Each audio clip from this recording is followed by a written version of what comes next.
भगवान शिव की प्राचीन कथा। समुद्र मंथन और विषपान। भगवान शिव, जिन्हें महादेव, आशुतोष और त्रिलोचन जैसे कई नामों से जाना जाता है, सृष्टि के रक्षक, संहारक और सबसे महान योगी माने जाते हैं। उनकी अनगिनत कथाएं हिंदू धर्म ग्रंथों में वर्णित हैं, जिनमें से एक महत्वपूर्ण कथा है समुद्र मंथन और शिव का विषपान।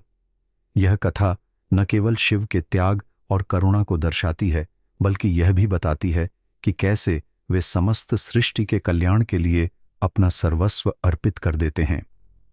प्राचीन काल में जब देवताओं और असुरों के बीच निरंतर संघर्ष चल रहा था, तब असुरों की शक्ति अधिक हो गई थी और देवता उनसे पराजित होने लगे।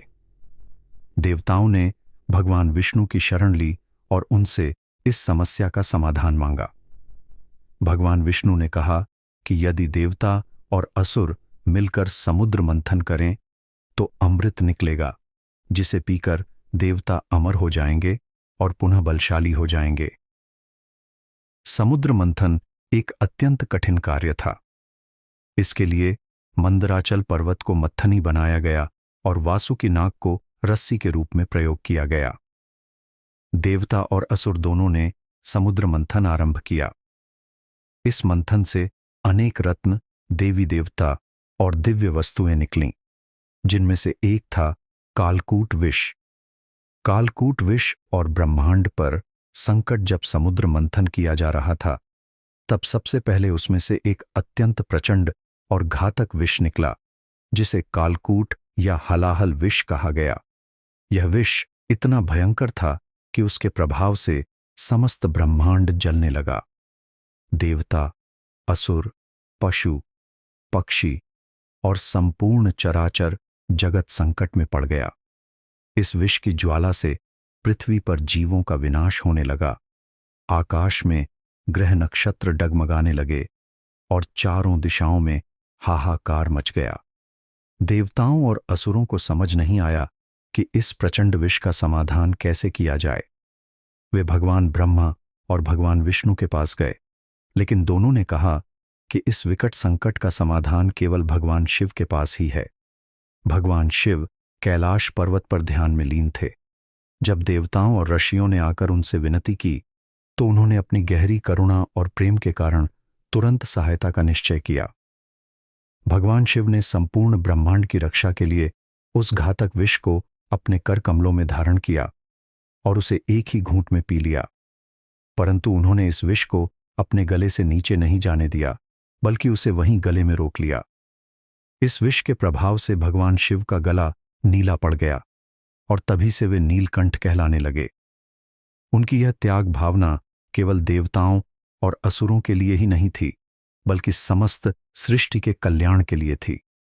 जब भगवान शिव ने विष का पान किया, तो माता पार्वती को चिंता हुई कि कहीं यह विष उनके शरीर में फैलकर उन्हें क्षति न पहुंचा दे। उन्होंने तुरंत अपने हाथों से शिव के गले को पकड़ लिया, जिससे विष उनके कंठ से नीचे न जा सके। माता पार्वती के इस अद्वितीय प्रेम और सतर्कता ने भगवान शिव को बचाया और उनका गला स्थायी रूप से नीला हो गया।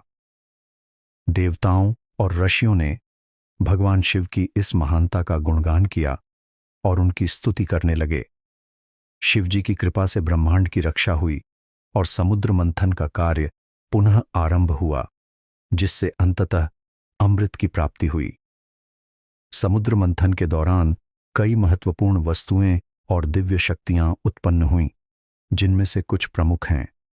लक्ष्मी देवी। समुद्र मंथन से मां लक्ष्मी प्रकट हुईं, जिन्होंने भगवान विष्णु को अपने पति रूप में स्वीकार किया। कामधेनु। यह दिव्य गाय थी जो सभी इच्छाओं को पूर्ण करने वाली थी।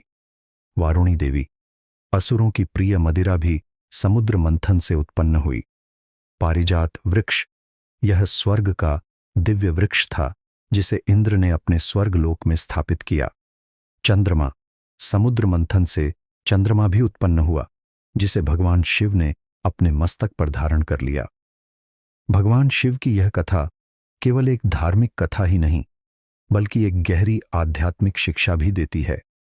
यह हमें सिखाती है कि सच्चा नेतृत्व और दिव्यता वही है जो संकट में दूसरों के कल्याण के लिए अपने सुख और आराम का त्याग करे। भगवान शिव ने न केवल सृष्टि की रक्षा की, बल्कि यह भी बताया कि विषम परिस्थितियों का सामना धैर्य, साहस और करुणा से किया जाना चाहिए। उन्होंने विष को अपने भीतर रोककर यह संदेश दिया कि संसार में कई प्रकार की नकारात्मक शक्तियां हो सकती हैं, लेकिन यदि हम उन्हें अपने भीतर संयमित कर लें और उन्हें बाहर न फैलने दें, तो दुनिया एक बेहतर स्थान बन सकती है।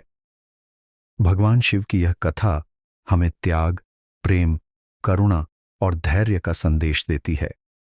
जब भी संसार में संकट आता है, तब भगवान शिव अपनी अपार शक्ति से उसे दूर करते हैं।